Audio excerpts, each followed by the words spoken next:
अस्सलामुअलैकुम व्यूअर्स, जैसा कि आप जानते हैं पाकिस्तान और साउथ अफ्रीका के दरमियान टेस्ट मैच जारी है और आज तीसरे दिन में जो पाकिस्तान ने कर दिया है, मैं समझता हूँ एक दफ़ा फिर उसने बताया है कि भाई पाकिस्तान से बड़ी अनप्रडिक्टेबल साइड कोई नहीं है। इतनी पुअर बॉलिंग परफॉर्मेंस कि आप हैरान रह जाएंगे सुनकर के भाई।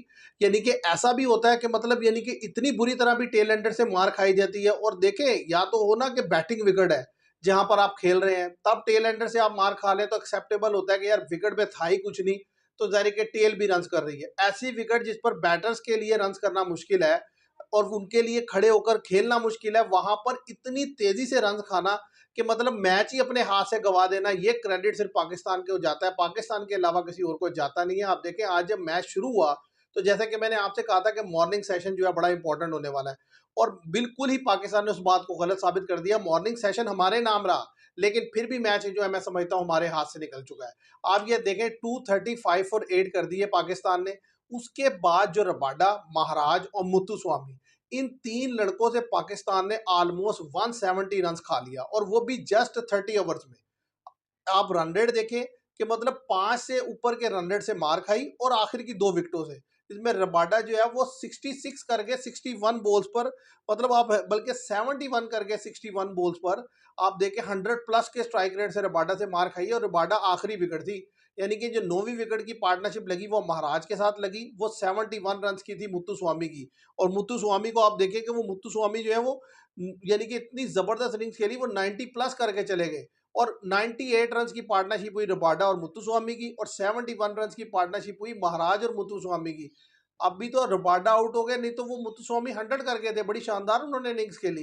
अब दूसरी तरफ पाकिस्तान की तरफ से मैं समझता हूँ सिर्फ और सिर्फ एक ही चीज़ है जिसकी तारीफ की जानी चाहिए, और वो है ड्रीम डेब्यू हुआ है आसिफ अफरीदी का। उन्होंने पहले ही टेस्ट में यानी कि अपनी पहली इनिंग्स में 6 विकेट्स लिए, बड़ी अच्छी बॉलिंग की, लेकिन उसके अलावा कैप्टनसी देख लें, बॉलिंग देख लें, इंतहाई पुअर थी। और ये आज पहली दफा नहीं हुआ, पाकिस्तान कंसिस्टेंटली पिछले 2 सालों में ये प्रॉब्लम हो रही है कि हम टेल से बड़ी मार खाते हैं, और ये कई दफा हुआ है। साउथ अफ्रीका में भी इसी तरह रबाडा ने में मारा था जब चेस कर रहा था साउथ अफ्रीका। इससे पहले न्यूज जब ऑस्ट्रेलिया गए थे तब भी हमारे साथ ऐसा ही हुआ था। लिटन दास ने यहाँ पाकिस्तान में जब बांग्लादेश जीता था तब भी टेल ने हमें ऐसे ही मारा था। तो कहने की बात यह, पता नहीं हमारे पास टेल को बॉलिंग करने का टैक्टिक नहीं है, या जब सामने वाले बैटर्स हम पर अटैक करते हैं तो हमारे हाथ पांव फूल जाते हैं और हमसे बॉलिंग नहीं होती। यानी कि दोनों में से कोई एक फैक्टर तो है, और जो आज फिर एक दफा स्टैब्लिश हुआ। आप देखें कि टर्निंग ट्रैक पर 235 और 8 आप कर लेते हैं, तो अब तो डेफिनेटली लीड आपको लेनी चाहिए थी कि आप 40 50 60 70 रन की लीड लेते। लेकिन मैं समझता हूं उस स्टेज पर कोई भी अज्यूम नहीं कर रहा था कि पाकिस्तान लीड दे देगा। मतलब ज्यादातर यही था, सबको पता था कि 2 विकेट रह गई है, 20 रन 30 रन कितना बना लेंगे, 50 से 60 रन की लीड पाकिस्तान की होगी। लेकिन हुआ क्या, 71 रन की लीड जो है वो साउथ अफ्रीका ले गया, और अब पाकिस्तान का एक खिलाड़ी भी आउट हो गया आगे। तो कहने की बात ये, मैं तो समझता हूँ कि मैच इस तरह जब कोई पुअर परफॉर्मेंस देती है टीम, वो टेस्ट मैच, वो वनडे मैच, वो T20 मैच वो टीम जीत नहीं पाती। तो मैं समझता हूँ मैच अब कल रिजल्ट आए, परसों रिजल्ट आए, लेकिन एक बात एस्टेब्लिश है, ये हमारे हक में तो नहीं आता, ये डेफिनेटली जाएगा साउथ अफ्रीका के हक में, और सीरीज 1-1 से बराबर होगी। क्योंकि आप देखें कि मतलब सारी चीजें आपकी फेवर में चल रही हैं, और आपने 2 विकेट से इतने रन खा लिए कि मतलब आप खुद नहीं उसकी भरपाई कर पाएंगे। आप देखिए साजिद खान ने 119 रन दिए, 25 ओवर आई थिंक उन्होंने किए, 4 के ऊपर से इकोनॉमी रेट से उन्हें रन बनी है उस ट्रैक पे जो स्पिन ट्रैक है। और मैं हैरान हूं कि मतलब यानी कि जो शान मसूद है कि उन्होंने क्यों सलमान अली आगा को यूज नहीं किया, सिर्फ 2 ओवर करवाए। भाई जब दोनों लेफ्ट हैंडेड बैट्समैन खेल रहे हैं यानी कि आखिरी विकेट पर, और वो रन्स भी बनाए चले जा रहे हैं और साजिद खान से बॉल भी नहीं हो रही, तो आप उन्हीं से क्यों करवाते चले जा रहे हैं? आप सलमान अली आगा को लेकर आए। मैं हैरान हूँ, पूरे इनिंग्स में 2 ओवर, भाई आप उनको क्यों नहीं यूज करते? अगर वो करें तो हो सकता है वो विकेट निकाल के दे दे, जब एक ऑफ स्पिनर नहीं बेहतर कर पा रहा दूसरी से करवा लें, क्योंकि विकेट दायरा इतना तो यानी कि है कि वो आपको आसानी से जो है वहां रन्स नहीं बनते। लेकिन आपने पुअर बॉलिंग की, आपकी फील्ड प्लेसिंग ऐसी थी, आपने रन्स दिए, आपने अलाउ किया उन्हें चार्ज करना, और जैसे ही वो कोई सामने वाली टीम आप पर चार्ज करती है, आपके बॉलर ऐसे पैनिक होते हैं और ऐसे बॉलिंग करते हैं जैसे जिंदगी में इन्होंने कभी बॉलिंग करवाई नहीं। ना आपके कप्तान को ये समझ लगता है फिर कि बॉलिंग रोटेशन क्या होनी चाहिए, ना आपके बॉलर को ये पता चलता है कि लाइनो लेंथ क्या होनी चाहिए।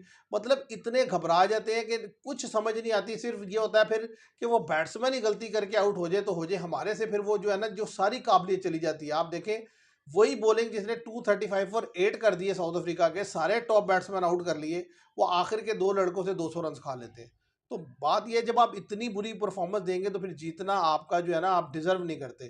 तो ये बड़ी शॉकिंग है। आसिफ अफरीदी के लिए कहा जाए तो बड़ा ज़बरदस्त है, जिस तरीके से इतनी बड़ी उम्र में आकर, यानी कि इतना लंबे स्पेल भी करना और फिर विकेट्स लेना 6, उनको क्रेडिट जाता है और ज़ाहिर है उन्होंने बड़ी शानदार परफॉर्मेंस दी है। अब असल चीज़ गेम ये है कि आप दूसरी इनिंग्स में क्या करते हैं। मुझे नहीं लगता पाकिस्तान को दूसरी इनिंग में खातिर खा कुछ कर पाएगा, क्योंकि जब इतना प्रेशर आ जाता है कि लीड आपने लेनी थी तो उन्हें दे दी, तो अब तो ज़्यादा चांस ये है कि आप पूरा खेल के भी रन का टारगेट अगर बहुत भी खेल लेंगे तो 100, सवा 100, 150 रन से ज़्यादा का टारगेट आप उनको देंगे नहीं, जो कि ईजिली चेज हो जाएगा। मुझे नहीं लगता कि पाकिस्तान में इतनी एबिलिटी होगी कि पाकिस्तान उन्हें रोक पाए, क्योंकि जब आपकी बॉडी लैंग्वेज ही गिर जाती है जब आप इस तरह के का काम होता है। तो देखते हैं व्यूवर्स क्या होता है। अभी तक तो जो है मैच जो है, मैं समझता हूँ कि दोनों जो नीचे के बैटर्स थे उन्होंने पकड़ पकड़ के मार मार के हशर कर दिया पाकिस्तान का। आज के लिए इतना ही। Thank you very much.